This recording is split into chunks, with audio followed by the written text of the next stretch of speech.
Bonjour et bienvenue pour la 437e édition de Un jour, un comics, l'émission qui vous parle des meilleurs comics en VO sortis à la nouveauté, disponible sur originalcomics.fr et dans notre boutique au 49 rue La Cépède à Paris. Passez nous voir, on est ouvert du lundi au samedi de 11h à 19h. Alors aujourd'hui le comics dont je vais vous parler, c'est une petite pépite, c'est une petite merveille publiée par DC Comics, ça s'appelle Batman Black and White numéro 1 avec une couverture là de Greg Capullo, mais il y a d'autres couvertures, notamment une de J.H. Williams 3 et une autre couverture de Peach Momoko, deux magnifiques couvertures à découvrir bien entendu, sans se priver. Batman Black and White, vous connaissez le nom, ça vous dit quelque chose? Et oui, Urban a sorti des anthologies Batman Black and White, puisque en gros tous les 10 ans DC Comics fait appel aux auteurs du moment, aux grands auteurs, aux grands noms, aux stars pour nous offrir des récits courts autour de Batman en noir et blanc, donc sans couleur et dans un style un peu crime, polar, noir. Voilà, c'est ça l'idée, c'est le pitch, c'est d'aller un petit peu dans les bas-fonds. C'est hors continuité, ce sont des histoires que vous ne, bien sûr, ce n'est pas la suite de Batman Rebirth, ce n'est pas la suite de Batman Joker War, c'est tout simplement des épisodes inédits, c'est en version originale et c'est disponible. Alors le format, c'est, vous savez, ce format prestige, c'est-à-dire on est sur du souple, avec une couverture semi-cartonnée, c'est un petit format, on n'est pas sur les mêmes formats que les albums, vous savez, comme il y a eu pour le Joker ou Catwoman, il n'y a pas 100 pages, il y en a un petit peu moins et du coup le prix est beaucoup plus petit, ce qui est pas plus mal.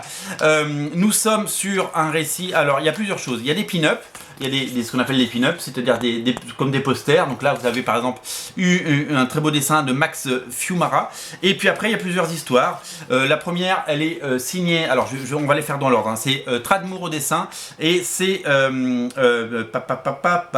Tynion IV, bien sûr, donc le scénariste actuel. Je cherchais, j'ai eu un petit trou de mémoire, une petite absence. Le scénariste de la série originale qui sort des sentiers battus et propose une autre série et nous régale avec, voilà, c'est vraiment un dessinateur que j'adore. Ce Tradmour et c'est vraiment que du bonheur. La seconde histoire, elle est scénarisée et dessiné par J.H. Williams 3, dessinateur de Promethea, de Batwoman bien entendu, dessinateur aussi de Sandman avec Neil Gaiman, Sandman ouverture, souvenez-vous. Alors là on est dans le, ça c'est Michel-Ange, hein, on est dans le haut de gamme, c'est plus que magnifique. La troisième histoire, hop, elle est là, la voici, la voilà. Elle est scénarisée par Monsieur Paul Dini, oui, le papa d'Harley Quinn, et dessiné par le fantastique, l'incroyable, le génialissime Andy Kubert, qui fait partie aujourd'hui des grosses pointures chez DC Comics. Énorme dessinateur qu'on adore, ça se passe dans la Batcave, vous allez absolument adorer. Je n'en dis pas plus parce que l'histoire est très bien, il y a un personnage qu'on connaît très bien qui revient. La dessinatrice Emma Rios, qu'on aime beaucoup et qu'on voit pas assez, j'ai envie de dire, eh bien, elle nous fait une histoire absolument sublimissime également.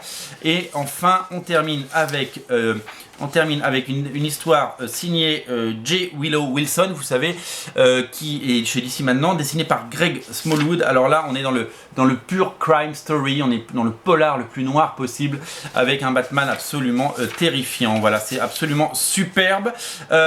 Dexter Soy fait la pin-up qui ferme le bouquin. Et à la fin, nous avons un sneak peek de ce qui va arriver dans le volume 2. Il y aura Tom King, Mitch Gerhardt, David Aja, Dustin Weaver, Sophie Campbell, Gabriel Hardman, enfin c'est absolument dantesque, c'est génial, voilà, super bouquin à découvrir, à lire, il faut vraiment le savourer, je vous invite à le faire, c'est vraiment du haut de gamme, c'est du cousu humain et c'est étonnant, voilà, c'est disponible sur originalcomics.fr et je vous mets le lien dans le descriptif de la vidéo, les amis, c'est à découvrir en boutique si vous le voulez à partir de demain, il y a 3 couvertures, je vous mets les 3 liens dans le descriptif de la vidéo, salut.